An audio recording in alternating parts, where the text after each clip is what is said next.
Hey guys, welcome back to Real Housewives Recaps. Today, we're talking our king. That's right. So, this is the third part talking more about the William and Catherine and Charles's, relationship with them. And so I read through chapter 15, I believe it was. It may have been 16. The the last episode. And then it just kind of wraps up without any more William and Catherine stuff. So I'm going to jump ahead. This sounds crazy. Go with me here to chapter 18, Grandpa Wales. Because before that, he talks Harry and Meghan stuff. I've already at length gone through that. Don't need to go there again. So let's go into chapter 18, Grandpa Wales. It does go into Harry and Meghan stuff a little bit, but it's also William and Catherine. So let's jump right on in. So the quote that starts this chapter says, "The great thing is to encourage them.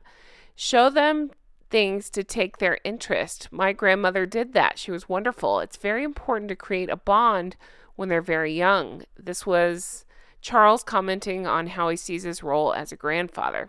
Okay.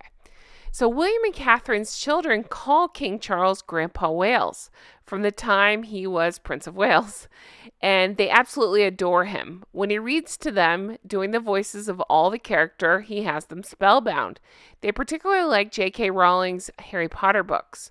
William praised his father on how good he is with his and Catherine's children, Prince George, Princess Charlotte, and Prince Louis. But added to that, his devotion to duty means he's not around enough. William said, when he's there, he's brilliant, but we need him there as much as possible. The book goes on to say, or Jobson goes on to say, sadly, due to the sorry current state of his relationship with Harry and Meghan and their decision to live in the USA, Charles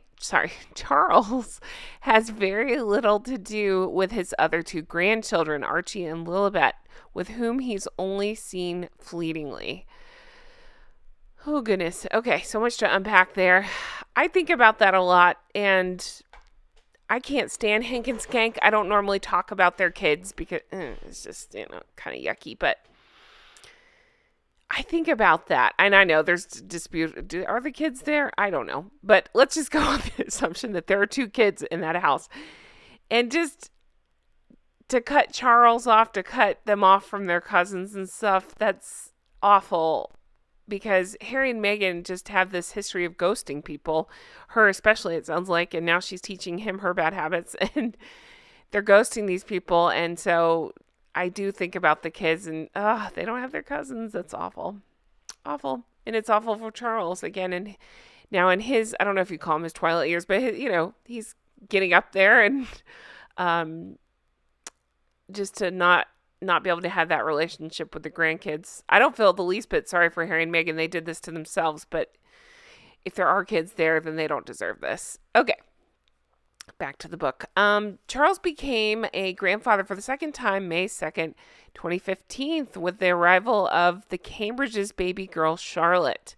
William and Catherine had both privately hoped for a girl, Charles too, and he was absolutely thrilled with the news, as he and Camilla issued a statement saying they were, quote, absolutely delighted by the arrival of the little princess. The palace simultaneously announced that the baby girl, at that point she was unnamed, had been born at 8:34 a.m., weighing 8 pounds 3 ounces, as her proud parents introduced her to the waiting press. She was covered in a shawl and with a little bonnet on her head to protect her from the early evening chill.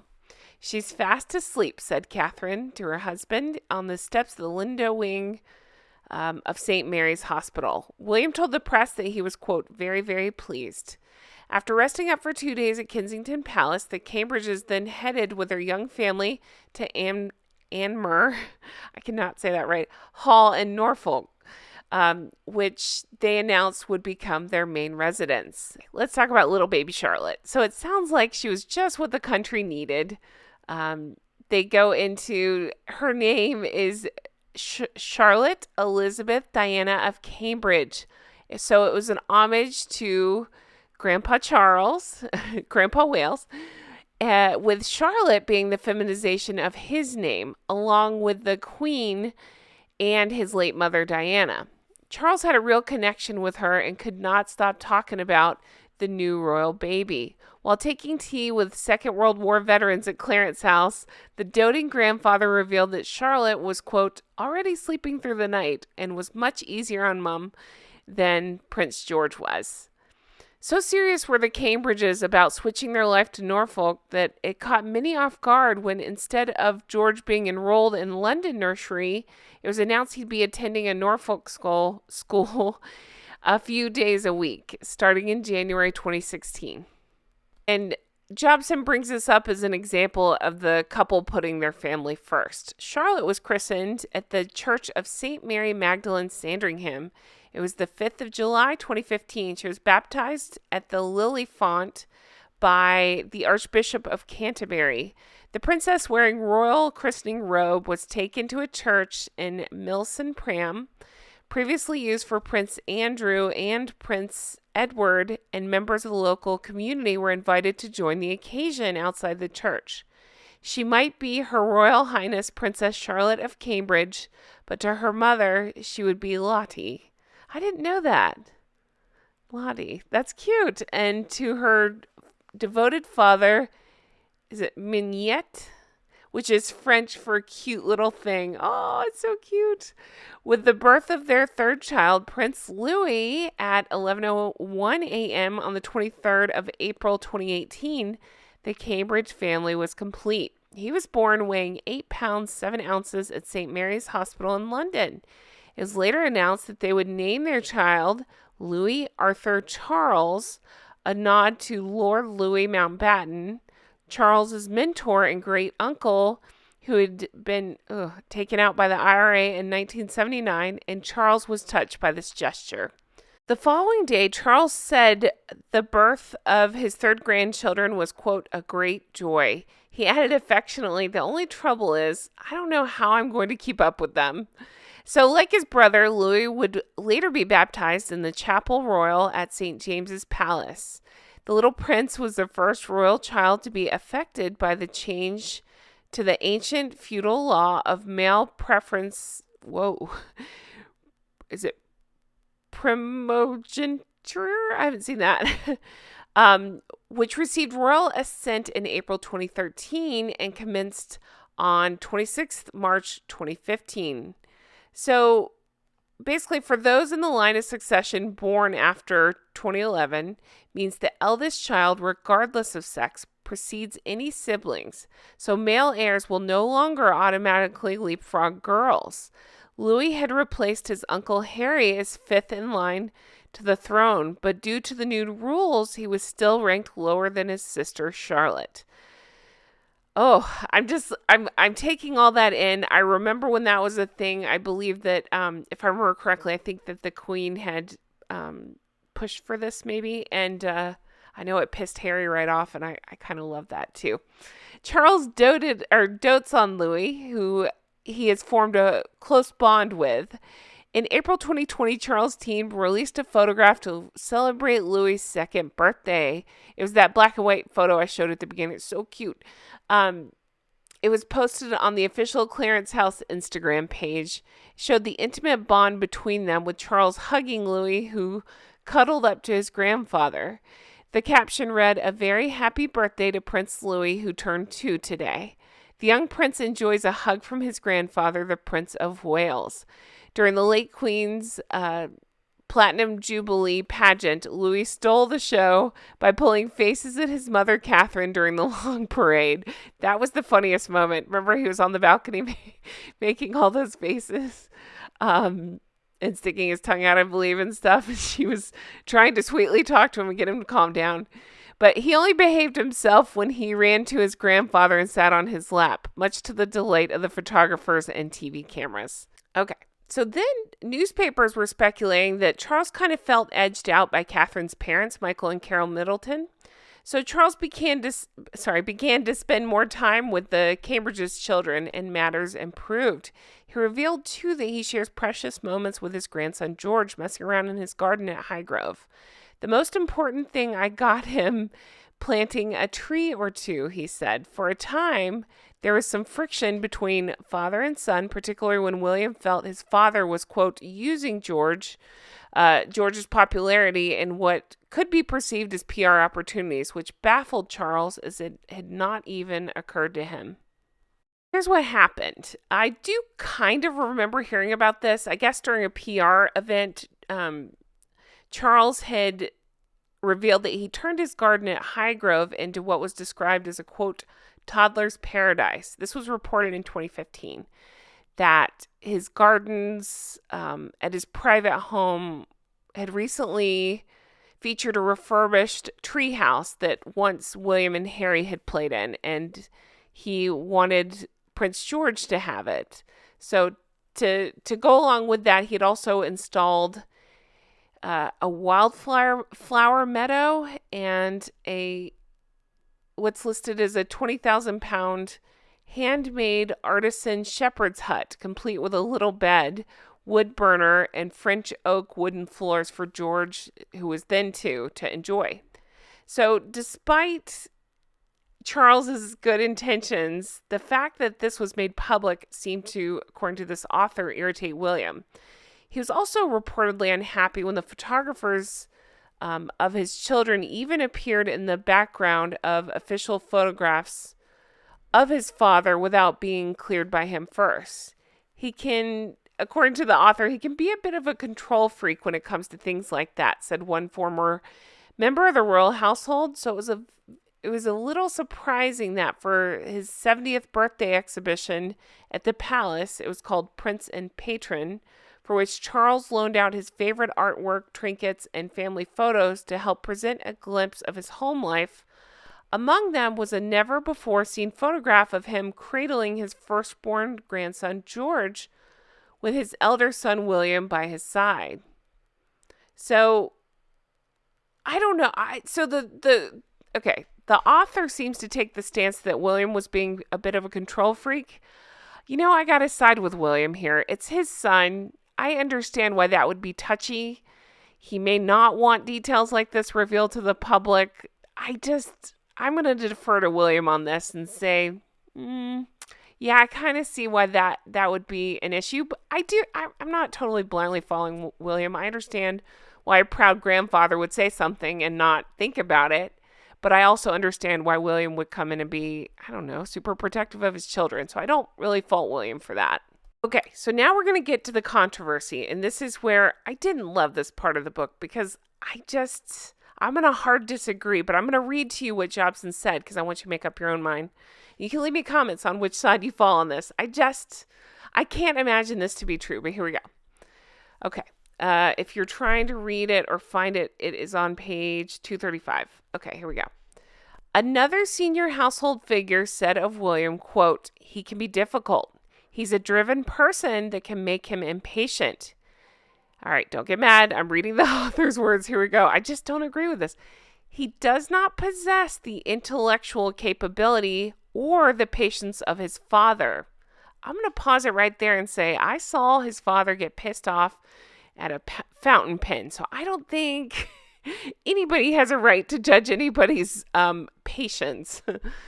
Okay, so let's see. Continuing on. That can make William short-tempered when dealing with Charles. He lacks his father's charm, too, said another. One well-placed source remarked, "The boss has a temper, too, but it does not go on and on. He can get frustrated and flare up, and then in an instant, it's forgotten about.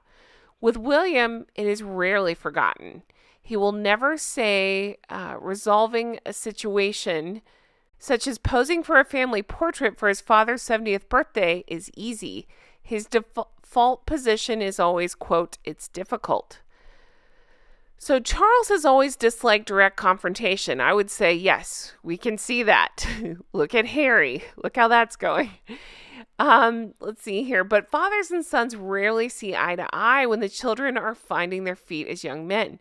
Charles, as a single father throughout his son's development, tried his best to avoid tension with them. While he expected his sons to be well-mannered, how's that working out for Harry? He was not a disciplinarian. If a senior aide tried to discuss issues with him about things they did or did not want to do, he rarely intervened. Again, we've seen this. It happened to one senior courtier when Charles and his sons were staying at the 5-star, is it Walzerhof Hotel during a ski trip to the Cloisters. I know, I always get comments about my pronunciations. I'm American. I haven't been to these places. Bear with me here. I wouldn't expect you to pronounce the American places and cities correctly, so give me a break on this, please. So when they were teenagers, they went to this place, right? The boys refused to turn the music down, and the courtier attempted to talk them about a media op. When she tried to get Charles to take charge, Charles in charge, he just shrugged his shoulders as if to say, they're a law unto themselves. The prince did, however, intervene when he felt passionately about something. For example, he clashed with William over his comment about destroying the priceless ivory collection at Buckingham Palace. Charles told William he was being, quote, naive during a frank exchange of views 5 years ago, according to an informed source.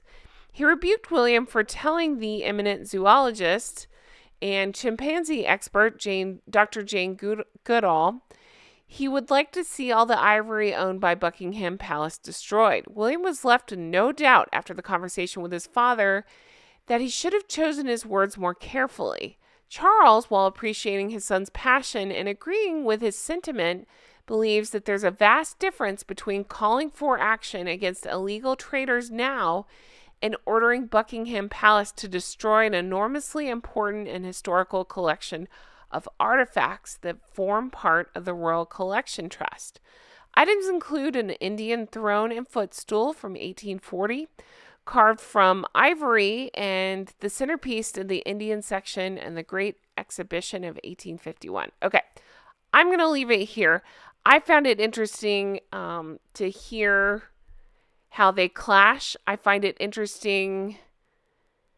I'm not just blindly supporting William. I'm sure anybody that grew up the way that any of these people grew up in this bubble, you're going to be different. You're probably going to be difficult at times. You're probably going to be stubborn. But to say that William doesn't have the charm of Charles, I'm going to say big fat, that's not right. So leave me comments if you disagree. I am curious, but I just based on the comments I have seen just in things of, Charles versus William, I don't find that to be the consensus. So I am curious about your thoughts.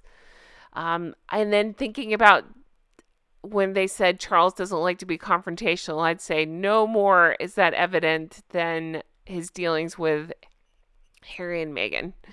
Anyway, guys, this was a lot of fun. I'm really enjoying this book. I hope you are too. I can't wait to, keep diving into books like this and find more things to talk about with you guys. As always, thank you so much for being here. I really do appreciate you. And if you want to further support, check out my merch. I got Recollections May Vary and Make It Make Sense. In a world of Meghan's, be a Catherine.